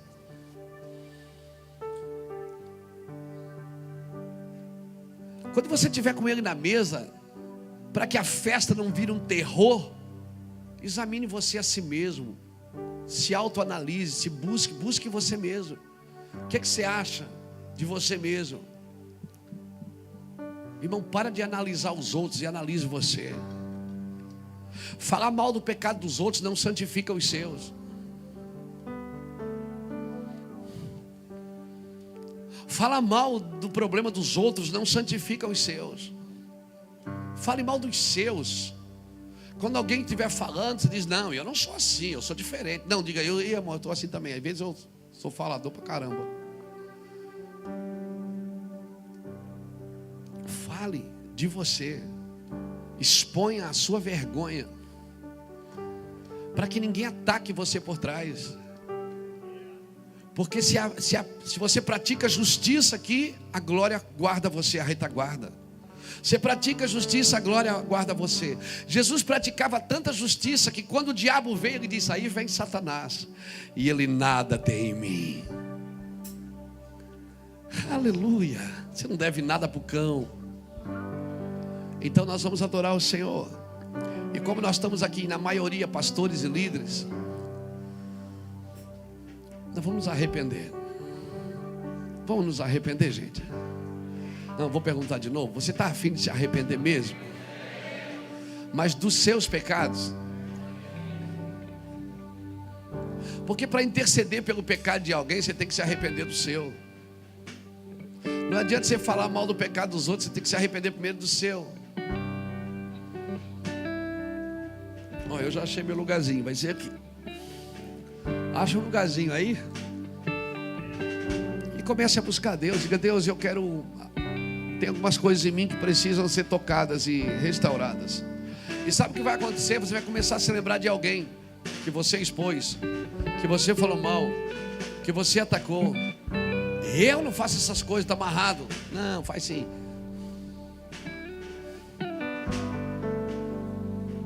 Se você tem um tribunalzinho aí dentro, hoje é a sua manhã. Se arrependa. Vamos nos arrepender.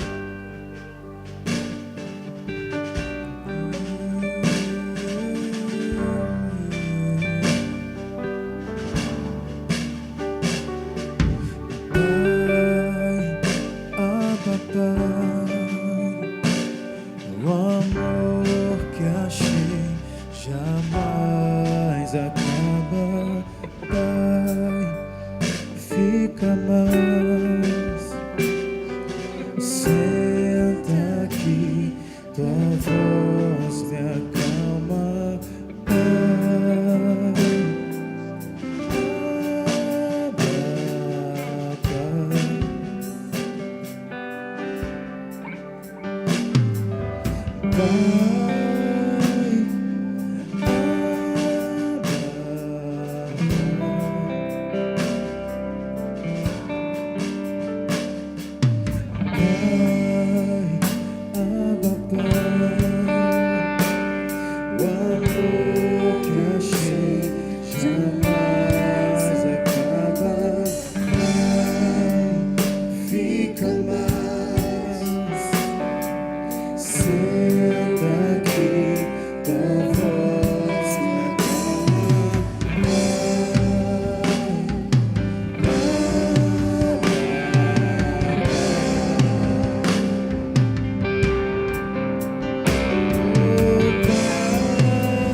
bom saber que és meu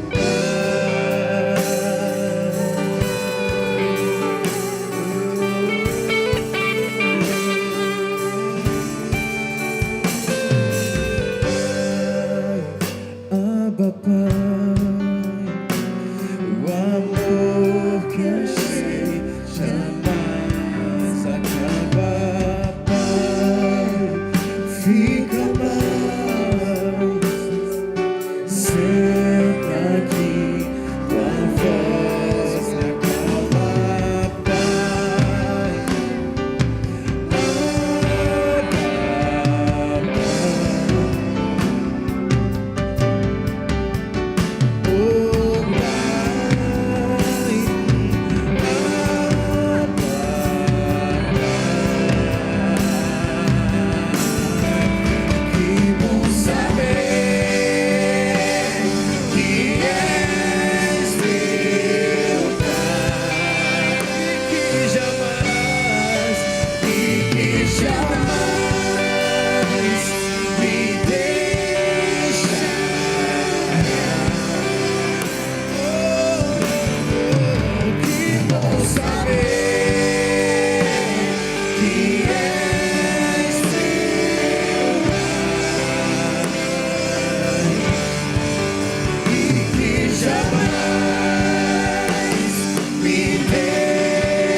saber que és meu Pai.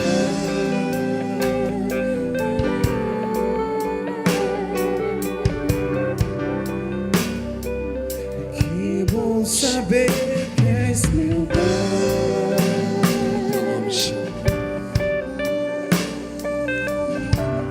Glória ao teu nome, Senhor. Senhor, nos leva em lugares que nós precisamos estar no teu coração. Perdoa o nosso pecado, perdoa a nossa fraqueza como homem, como pastor. Perdoa a nossa liderança, muitas vezes, Senhor, impositora. Perdoa a nossa liderança, Senhor, quando fazemos algo que não te agrada, Senhor.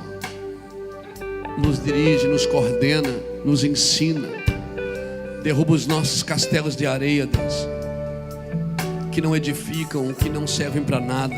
Derruba os nossos argumentos fracos, medíocres.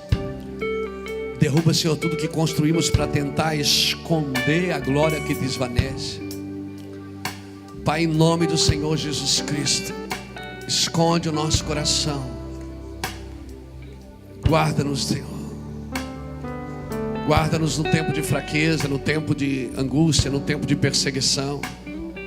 Guarde a nossa língua dentro da boca, Deus. Guarde os nossos olhos no Senhor. Esconde os nossos olhos no Senhor. Guarde os nossos ouvidos de ouvir, Senhor. Senhor, eu oro para que as minhas mãos não toquem nada que desonre o Senhor. Eu oro para que os meus olhos não fiquem fitados em nada que desonre o Senhor. Eu oro para que a minha mente, ela não pense em nada que desonre o Senhor. E quando pensar, que o Senhor me dê condição de sair. Eu oro para que os meus pés não andem em lugares que desonrem o Senhor. Eu oro para que o meu coração, Senhor, não sinta nada que desonre o Senhor. O Senhor nos ensina a viver o sobrenatural. Nos ensina a lidar com amalequitas. Nos ensina a lidar com a carne. Nos ensina, Senhor Deus. Nos ensina a lidar com a fraqueza dos irmãos, com a nossa fraqueza. Nos ensina a lidar com os que andam mais na frente e com os que andam mais atrás. Nos ensina a lidar, Senhor. Por favor, nos ajude. Nos ensina, Senhor. Obrigado, Senhor. Amém, querido. Amém, querido. Amém. Você recebe essa palavra?